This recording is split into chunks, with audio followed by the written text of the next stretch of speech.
Okay, guys and gals, I believe we just popped live, but I need to get my comments screen to come up, and it's not coming up. So here we go.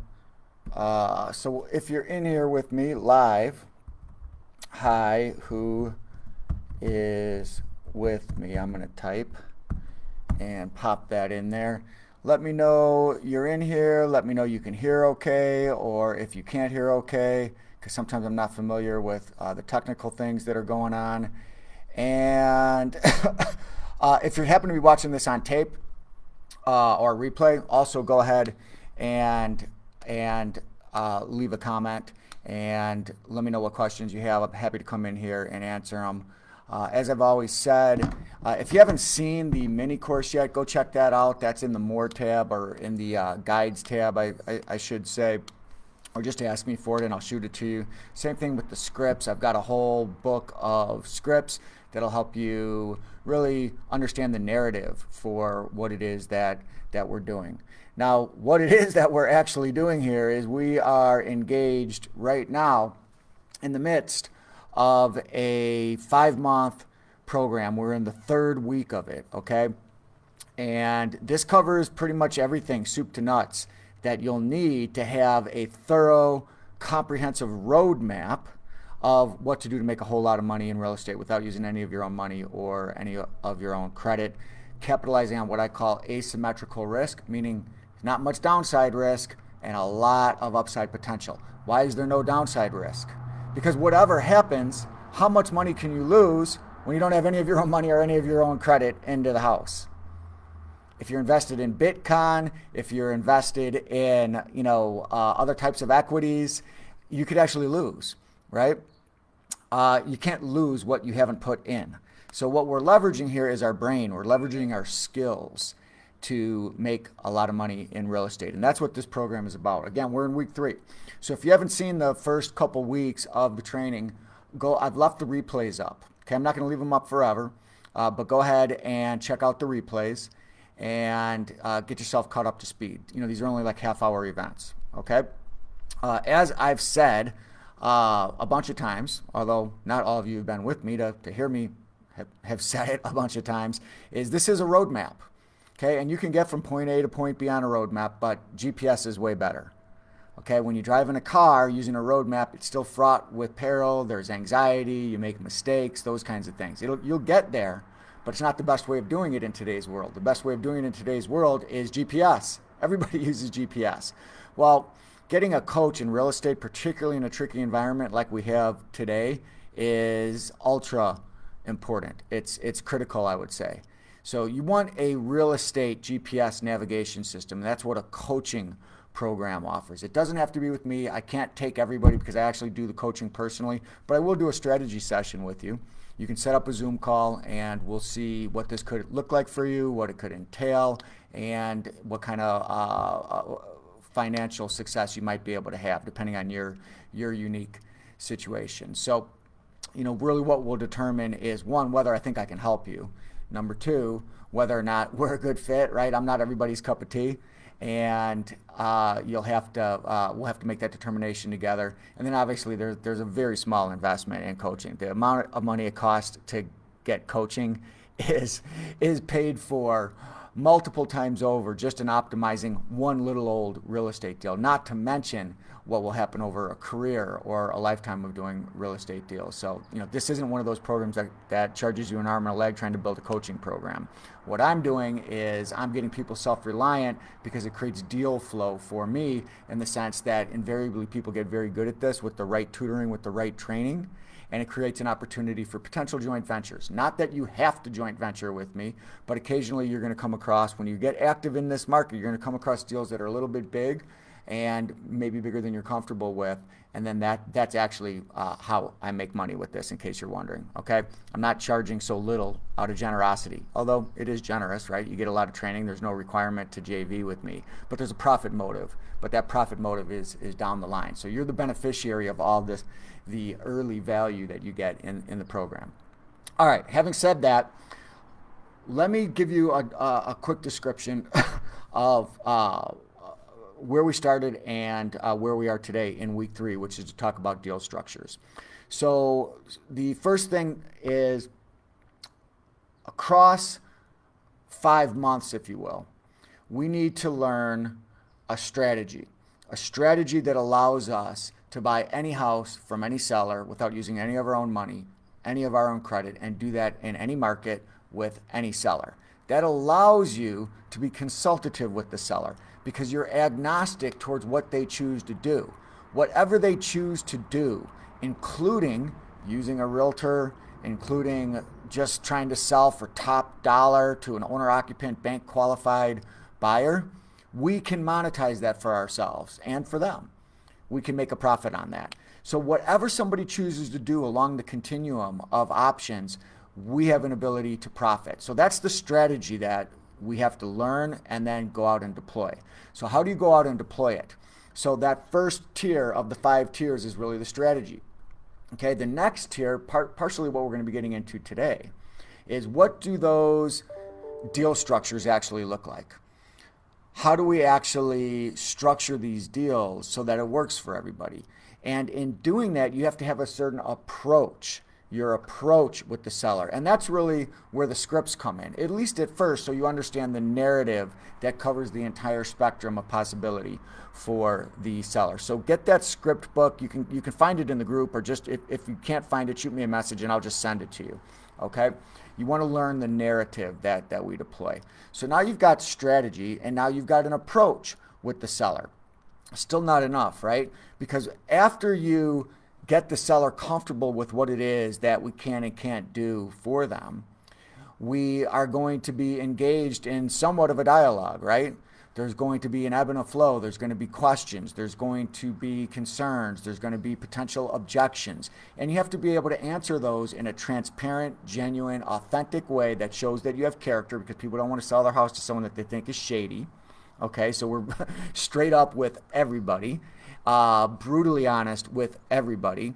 And we do that while at the same time demonstrating our competencies, our expertise in putting these deals together, because that's really what makes people want to work with you on what amounts to the largest transaction they're ever going to be involved in, which is the sale of their house. Okay, we're talking usually hundreds of thousands of dollars. The median price range today is $341,000 if I have that correct. So people want to work with someone who's got character and competency. So we demonstrate that through the dialogue. Okay, so it's strategy, it's your approach, and then it's the dialogue, the seller phone call. It's vitally important to get good at that seller phone call. Those 3 aspects of real estate investing comprise about 90% of the weighting towards your success. Okay, when you get to the point that you know how to conduct yourself on the phone with the seller, you're going to be able to structure deals. Why? Because they're going to do one of the things that we monetize. They're going to do one of the things that allow us to make money no matter what.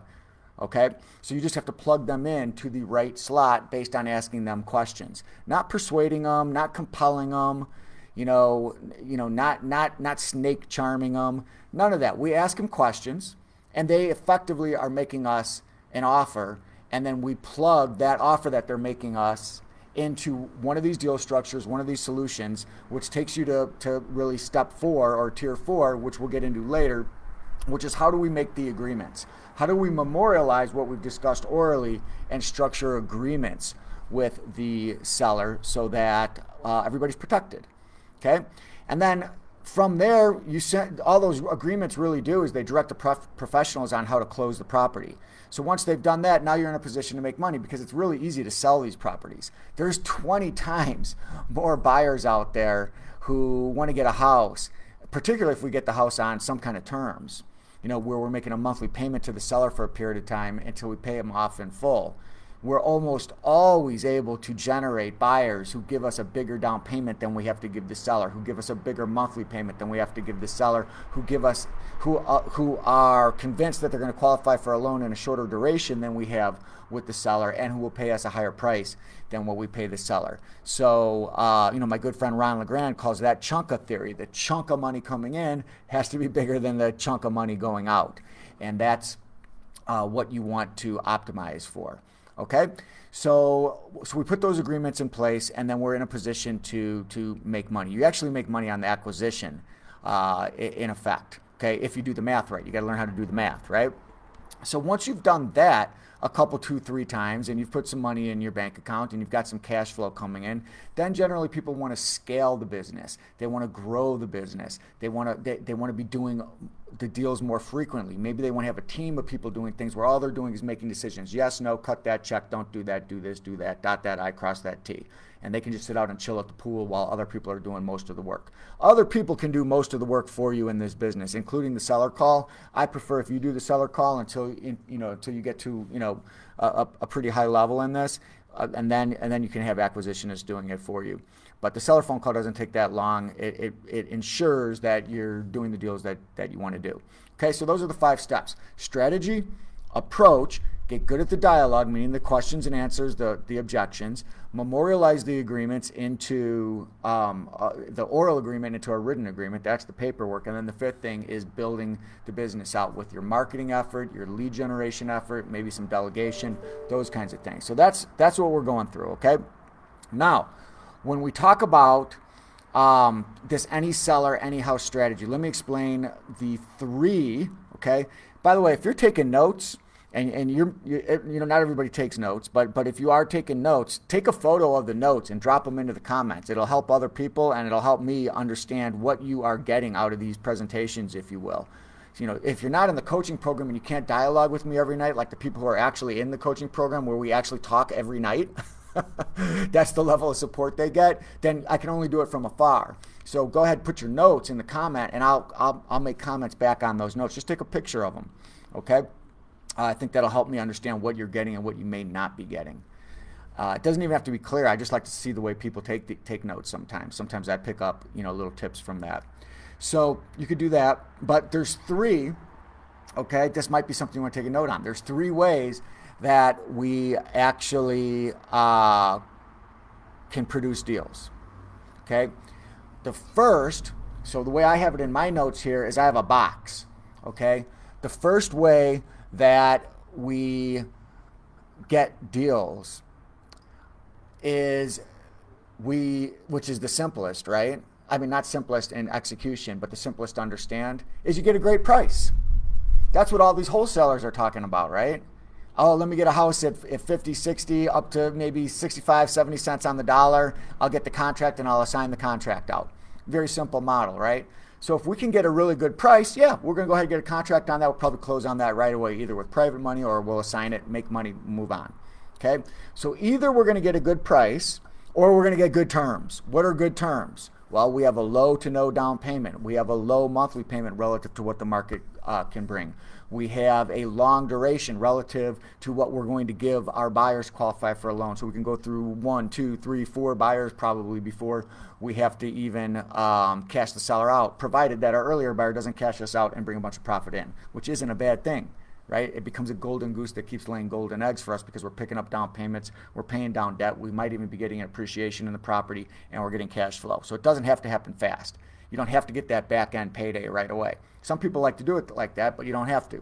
Okay, so that's the cream of the crop, right? Those are the cherries. That's what we want, is that bucket number 1.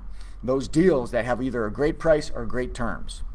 Okay, so what's bucket number 2? Well, you're going to talk to a lot of people who are going to want too much down, too much price, too much monthly, too short of a term. Well, I'll take monthly payments, but you got to pay me in 6 months or a year. And if any of those terms are a little bit off or a little bit funky in terms of our math, in terms of our desire to close on it right away, it doesn't mean that we shouldn't get an agreement on it. Let's go ahead and get an agreement for our best negotiated deal with that seller, and we'll give ourselves 90 days to close on the premise that, hey, I don't know if it's going to take me 90 days to close on this, but you want a little bit too much down, or you want a little bit too much monthly, you want a little bit too much price, you want a little too short of a duration, that what I'm comfortable with closing immediately. If you want me to close immediately in the next few days, we got to sharpen the pencil. But I understand, you may be able to get these better terms. So I just want to line my buyer up because I'm not going to live in the house, right? I'm not owner occupying it. I'm satisfying the demand I have from multitudes of buyers who aren't yet qualified for the loan that comes in and cashes us all out. I'll make money from them as we dot I's and cross T's, get them through underwriting, get their loan to come in, get you paid off in full without realtor commissions, discounts, loan points, all the crap that you have to do to sell your house the traditional way. You do have to be a little bit patient though, but I'll pay you for your patience. I'll make you a monthly payment for a period of time. But you want a little bit too much down or a little bit too much monthly, a little too short a duration, a little too much price for me to close right away. I want to line my buyer up first. Maybe it only takes me a week or two. I got a long list that I can go through. Lovely house, right? But I don't want my back against the wall. So, I'm going to put in the time of close sometime between now and the next 90 days. Fair enough? So those are 90-day closes. We take their agreement, we go out to the market, we see what the market brings. When the buyer appears, we either close because we can fund our purchase out of what the buyer's bringing in, or we renegotiate. We're like, hey, good news, bad news. I got a bird in the hand, but we got to change this or that. And you change it in a way that allows you to make a spread on a simultaneous close. And if they're unwilling to do it, then you go back and you get two in the bush. That's why you go look for the two in the bush. That's why you have 90 days. Okay? So the first box is deals that are so good we close right away based on price and terms. The second box is whatever the seller is willing to do, we write it up with a 90-day close. And then the third box, and this is why I recommend, and I'm going to talk to this, I think in a couple weeks, why I think you ought to go ahead and get a realtor license. It's not going to hurt you to have a realtor license. This business of it destroying your ability to market is ridiculous. Okay, get a realtor license. It's a smart thing to do if you're new in the business. It's not going to hurt you. I'm not saying to go out and be a realtor and make your money generating commissions. In fact, quite the opposite. I'm telling you to go out and have the realtor license. It adds credibility to, in the fact that, I'll talk to you about that when we get to that point. The third bucket is what I was trying to drive at here. The third bucket, if you will, is that some people are going to say, look, I got to get cashed out right now. I don't want to do any of this stuff where we're dealing with each other months from now. So I'm just going to sell for, whatever the best price that I can get is, to a traditional buyer. And if that's the case, they're going to need professional representation. Okay? Because all of the people that they're fishing for, all the buyers who are bank qualified to get a loan, who want to buy a house and are willing to pay full retail price, they're represented by realtors. Why wouldn't they be? It's free to them. The seller pays the freight on that. Okay, so all of those buyers are going to be represented by a realtor. And if they want to get that type of buyer, they're going to pay a commission. If they're going to pay a commission, don't get eaten alive not being represented, just having the buyer's agent involved in the transaction. You're going to need someone to list the property for you, and that should be you. And the argument is that because you wrote the buyer's playbook, you understand what the buyer's agents are going to do, you understand the process, the negotiation, all the stuff that's going to go down, that you're going to be able to justify them paying an extra 0.2, 3 points in commission on the deal, because you're going to be able to get that much more in price for the house. Okay? And when you approach people as an investor trying to buy, not as someone trying to broker their property, there's a lot greater trust than the millions of people who are calling them saying, oh, hey, I got a marketing plan for your house. I'm the best realtor in town. Let me siphon a commission out of your equity. We're not doing that. We're trying to buy their house. But in the aspect of us talking about buying their house, they've seen our character, they've seen our competence. We now have a little bit of rapport, and we have a much better in towards getting a realtor listing. So you're able to pick up a lot of realtor listings that way. Okay, so those are the three buckets. Deals we close right away on, deals we get 90 days to close on, and deals we push into what I'll call a realtor funnel. Okay, now let me go through the actual deal structures. Now, I'm going a little bit fast, so if you have questions on this, feel free to drop them into the comments. I probably won't answer them now because I don't want to keep you guys too late here, but I'll come back into the comments and answer them. Okay, we either got to get a house at a discount, right? That's going to be very, very seldom, especially in a market like this. You can make money as a wholesaler. It's just not the best long-term strategy. You don't make as much money on the house assigning contracts. There's only one payday on it. I have a whole presentation on that. If you want me to see that, I'll shoot that over to you. So let's say that's like 1% of the sellers out there that you talk to that you're going to get a property at 60 cents on the dollar that you can assign, right? Still not bad, right? 1 out of 100. Look, it doesn't take that long to talk to 100 people. It's about 25 hours of work if you spent 15 minutes per seller. Would you put 25 hours in to make a $10,000 assignment? Might as well, right? I mean, figure that out by the hour. Is it more than what you get paid now or not? I don't know.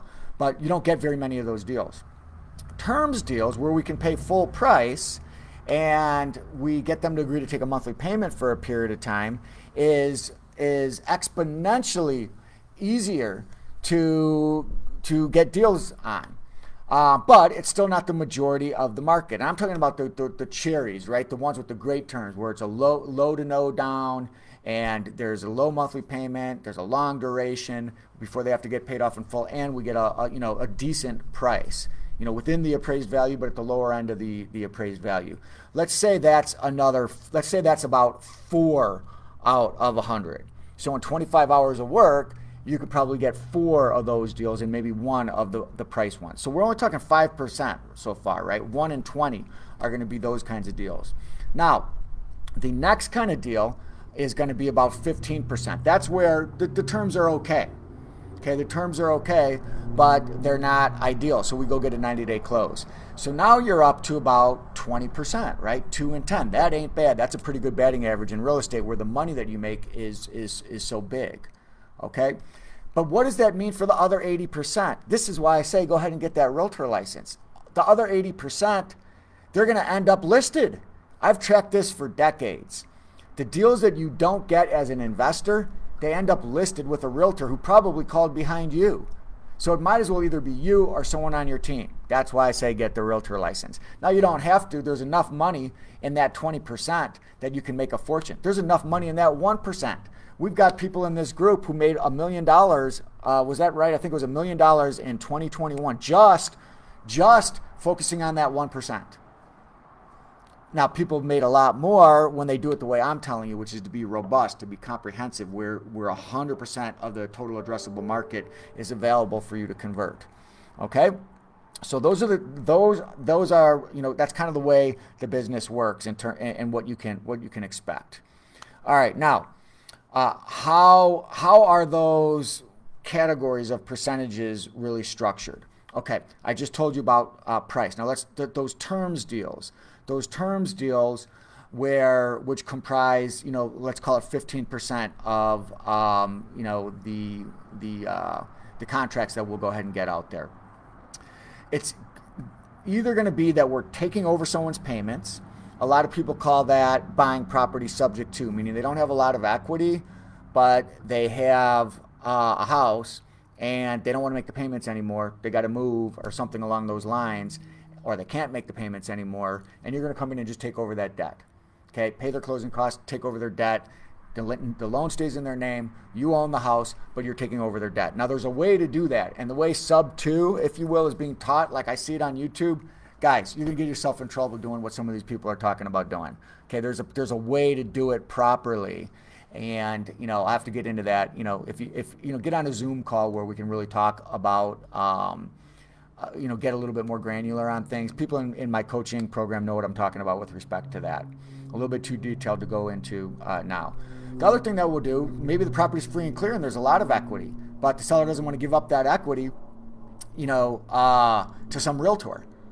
Okay, they are willing to take monthly payments and get paid off in full on the property. Well, that's seller financing, right? We'll create seller financing terms with them, where the purchase price is financed by them and that we're making them monthly payments. We own the property, but we're making monthly payments. It's collateralized because they still have the house as collateral through a mortgage that will attach, or a deed of trust that will attach to the house to protect them.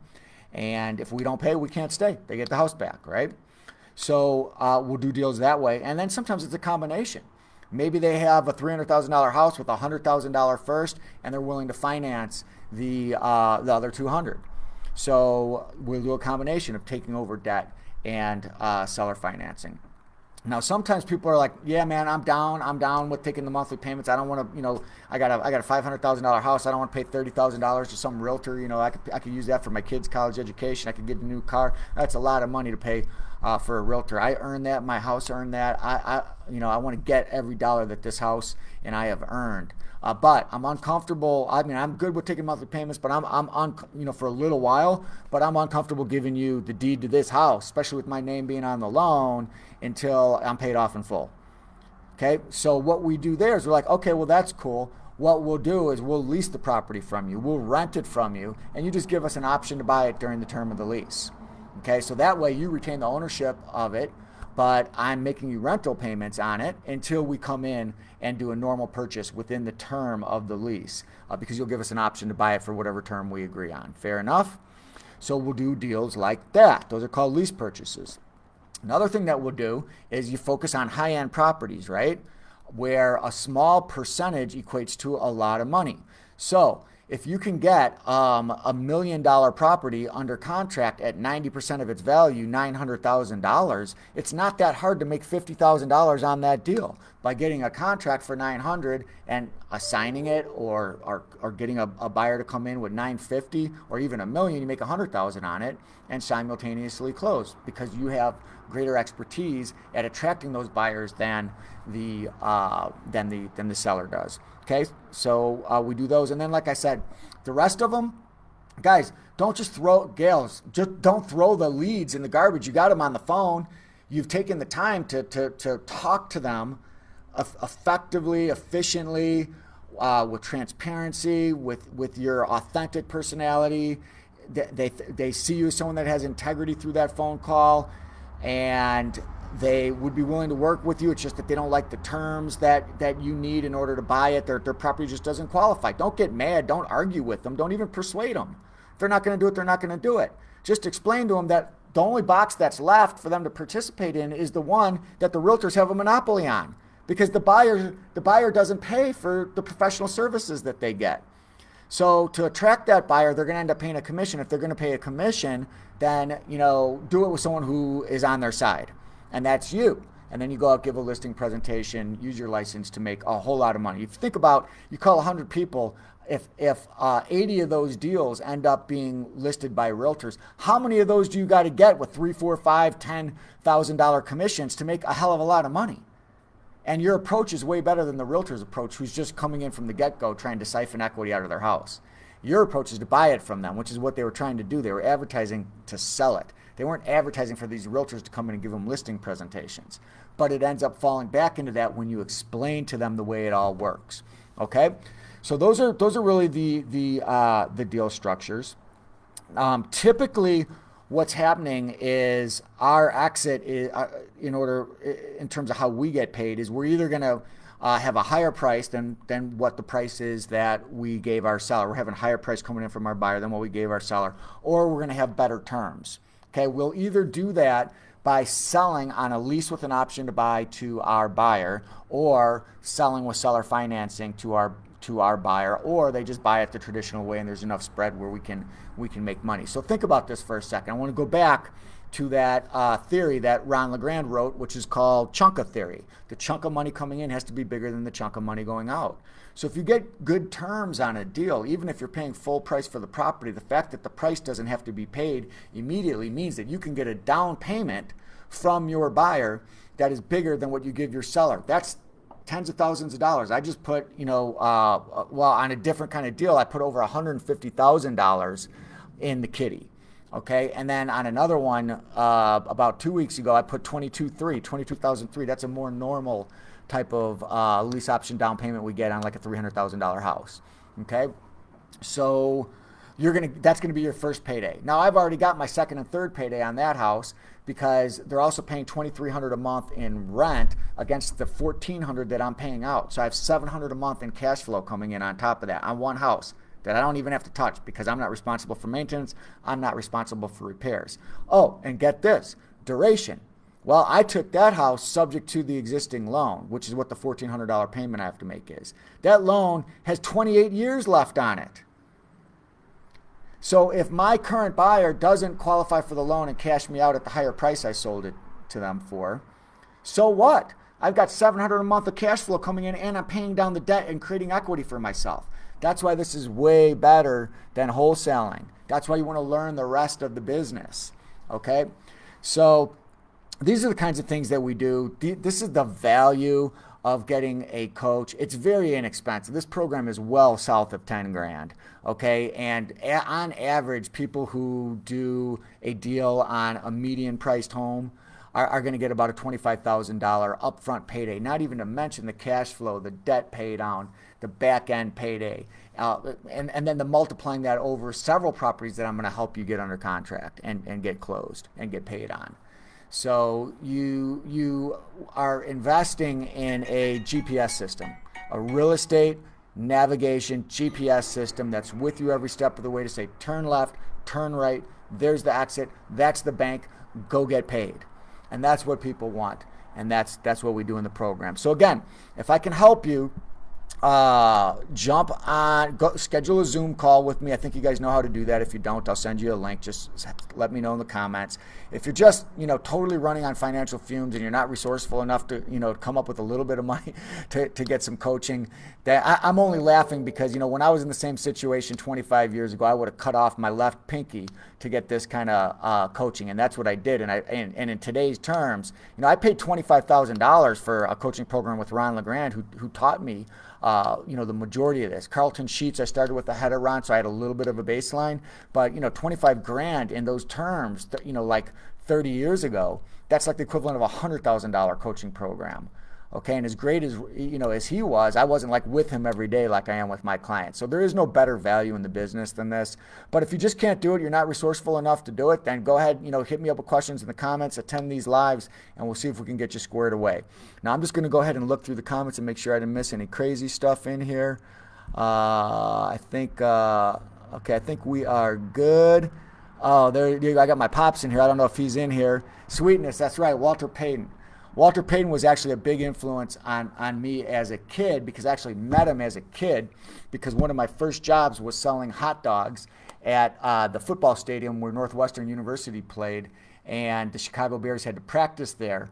And part of my job was preparing the commissaries during the week for the college football games. And I would drive Dennis Green. Any of you know Dennis Green? Dennis Green was the coach of Northwestern in those days. I think it was in the 70s, late 70s.